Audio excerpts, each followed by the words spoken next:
Hello everyone, back again, DJ back again. Thank you for visiting the channel. I'm very welcoming to you all. So I want to talk today about something that may have escaped your attention. It may be something that isn't hitting the news. It's something that you really need to know about, but our press doesn't seem interested in telling you. But this is the media today, isn't it? They only seem to be doing a left wing political stance and don't tell us about real life circumstances. So, what I want to talk about today is that in January of this year, so 2025, so what, 3 months back now, the use of dental amalgam has been banned in the European Union. So we're going to take a look at the health risks associated with dental amalgam. I can't say the word, I don't know why. And why it's been banned and the impact this could have on the UK dental profession. So what is dental amalgam? It is a filling agent that UK dentists use when they drill out your tooth and fill it with this metal. It leaves your teeth, if you've had them done, I haven't, black looking. You know, the black metal where they've done a tooth filling, and this material looks terrible, but it also is dangerous for health because it has a high content of toxic metal mercury. Yes. Mercury begins to deteriorate and seep into your bloodstream and into your innards, including your brain. According to WHO, the World Health Organization, the health impacts of mercury include kidney problems, nervous system damage, skin problems, and in addition, the inhalation, ingestion or dermal exposure of mercury can result in neurological and behavioural disorders.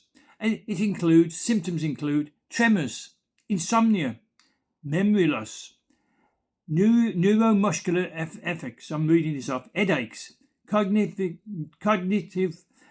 dysfunction, motor dysfunction.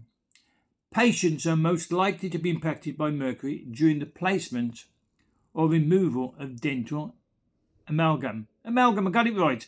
As a result, unless the filling is damaged or defective, they claim it's safer to leave the filling in place than remove it. Well, if you're willing to leave it deteriorating in your mouth and into your bloodstream and into your saliva, well, which you swallow,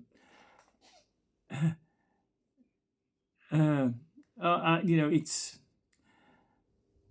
according to the European Commission, who have banned the substance altogether back in January. When it is in close contact with the skin and mucous membranes, I'm sorry I'm having trouble with my speech. I have had 5 strokes and one was a very dangerous one, and I occasionally have trouble with my words, but I'm trying to overcome it. So anyway, according to the EU, the European Commission, when in close contact with the skin and mucous membranes, mercury can cause allergic skin inflammation. Therefore, dental amalgam, got it right again, fillings can sometimes result in inflammation of the gums and painful ulcers in the mouth. In some cases, the inflammation can occur in other parts of the body, such as the face.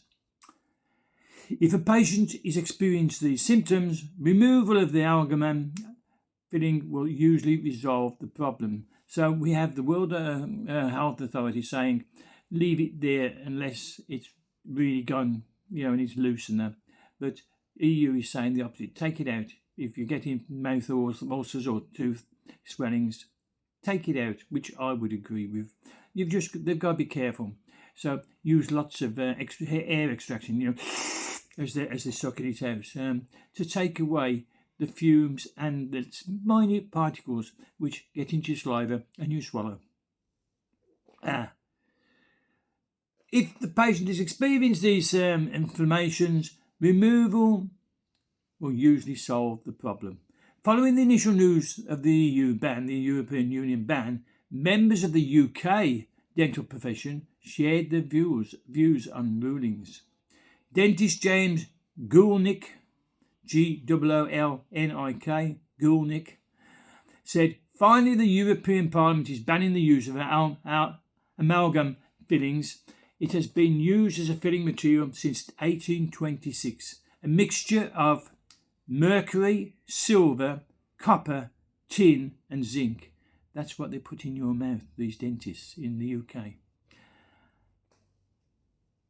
Amalgam is a cheap and easy use filling material, but it is terrible for the body and the environment. This is wonderful news for patients and clinicians. That was dentist James Goolnick.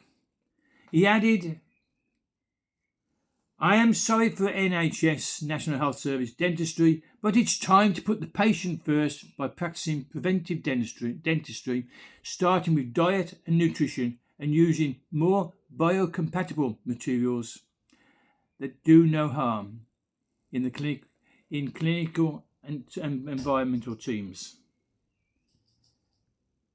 What he's saying there in the clinical teams and the environment is mercury is toxic to the environment, but it's also toxic to the dentist. That's why they wear that mask, because if they breathe it in, and when they mix it, I don't know if you know this, but they put the tin and the silver and the copper and the mercury into a scoop, and they get a pestle and they crush it all up and then put it in to gel it together, and then they put it into your tooth, the hollowed out tooth. So they're mixing it, and the fumes can get into them. That's why they're always wearing the mask. But that's beside the point, I suppose. So where am I in what I was telling you? Because it is all important, as you can imagine.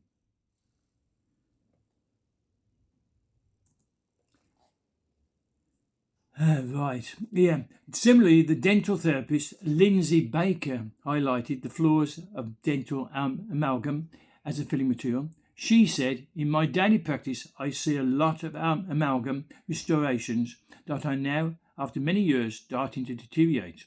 On removal, many have fracture lines within the tooth structure, requiring further destructive removal if these are too large. It can change the plan of refilling into something lab-made." What is she talking about there? Now, I know what she's talking about here. She's saying that this amalgam, it does expand with heat, and it does contract as it cools down. And it expands, it contracts, it expands and contracts. So once it's put in and they fill it up tight, when it expands, it starts cracking the tooth. And of course, all that's left of the tooth, because they took the inside out, is just the casing, and the casing becomes cracked. Sometimes what she's saying is, when she takes it out because it's deteriorating, she finds the tooth is so badly cracked she can't fill it, so it has to come out. So it's not an easy process, and it's not a cosmetic process, and it doesn't look nice when it's in either, does it? Black marks in. So, on the impact of the NHS, National Health Service, she said, "There are concerns around how the NHS will continue should this material be removed from the UK NHS practices, as it is commonly used for posterior teeth, the back ones, as a filling, due to cost." They give it you because it's cheaper to make. Yeah. Our health should not be based on cost. After all, we're paying our national insurance in every week, every month, every year. What, from 16? Is it 16? I went to school when I was 13, but I went to work when I was 13. I was at school when I was 13. But, until I finished when I was 67, I believe. Yeah. So I did, what's that, 56 years? 60? No, 60, 64 years of working and paying my stamp. So I must admit that I only started paying my stamp when I was 15. The first 2 years I didn't pay. 13 to 14 I didn't pay. But it's a long time to be paying in. Anyway, I've gone off the subject again, haven't I? The advancements in adhesive materials, she's going on to say, the advancements in adhesive materials, to me, negate the longevity argument as well. Done well, they have been proven to stand for just as long, if not more, the adhesive ones, they work as long or even longer than the amalgams. So why not use them? Yeah. And she sees this, she says, in her daily practice. I, for one, welcome the change and think the benefits outweigh the risk of moving forward. So is the UK going to follow suit with the EU and introduce a ban on amalgam? I'm getting it right every time now, aren't I? Amalgam fillings. Well, are they? As the EU adjusts to a full ban on dental amalgam, the UK's position remains one of phase down of the filling material. Whether the UK follows suit will depend on outcomes of the 6th meeting of the Conference of Parties, COP6, to Minimat Convention on Mercury, an international treaty focused on reducing mercury pollution globally. The Minimat Convention, signed by over 150 countries, encouraged the reduction of mercury use due to its harmful impact to health and the environment. So that's been 6 years going, discussing the harmful environment. Do something about it. Don't just talk about it. This is the problem with these committees. They talk, but they don't act. The UK's phase down approach has been in place since 2017. Wow. 8 years. So not 6 years, 8 years, when the Minimum Convention first entered force. Of course, it's the 6th because they didn't meet during COVID. The BDA, that's the British Dental Association, says the UK dental profession has a long-standing commitment to environmental responsibility, and the BDA agrees with the UK position and the measures set out in the Minimat Convention. What was the measure set out? Well, we'll wait. We'll phase it slowly. We believe that the phase down of dental amalgam at the rate appropriate for each signatory country to be the best option for public health, particularly considering the strain on healthcare systems, especially in the light of the profound impact of the COVID-19 panic and the risk of further exacerbating inequalities. What a load of nonsense. COVID, nothing to do with it. You either are reducing and then eliminating this amalgam with this toxic mercury in it, or you're not. COVID, nothing to do with it. Nothing to do with dentistry. It's a disgrace to keep blaming COVID on everything. Due to take place in Geneva, Switzerland, from the 3rd of November to the 7th of November this year, COP6 will see member countries, including the UK, discuss updates on the policies of mercury. Updates on the policies, not in the implementation on the policy itself. The 6th meeting over 8 years, still discussing the policies. If these government organisations were a business, they would be broke. They'd be bankrupt. Stop discussing the policies, implement them and do them. Carry them out. That's what I say. Positions made at this meeting could influence the UK's future regulations on dental amalgam, potentially paving the way for a complete ban for now. However, the UK maintains its current phase-down approach with no immediate plans to implement an outright ban on amalgam use. So there we are. The UK will consider the policies and the potential of these policies of paving the way to a complete ban. But for now, however, the UK maintains its current phase-down approach with no immediate plans to implement any of them. What a shambles. What a sham. What a load of money being spent by dentists and government bodies and so-called experts flying off to Switzerland to have a meeting to discuss policies that were in place 8 years ago, and they're going to discuss them again and develop the policies, but not implement them just yet. the money spent on hotels, air flight, taxis, drivers, food, jollies should have been used to implement these policies and say, okay, it's toxic. Mercury is toxic in the body. When taken out, they're saying that it's an environmental hazard, or this mercury is taken out. You think of how many people in Britain have got these fillings. I am not putting any pictures up, but there were some pictures I looked at where people had 4 or 5, even 6 of these fillings, and you think, how many have got these fillings? And when they come out, and of course when people die as well, they're in the body, and it goes into the ground, it goes into the air, and it's poisoning us. And then we say, oh, why have we got Alzheimer's? Why have we got these neurological diseases? Why have we got these, what did I say they were? Let's get them right. Tremors, people tremor, people with insomnia can't sleep, memory loss. What did I go in that room for? Neuromuscular defects.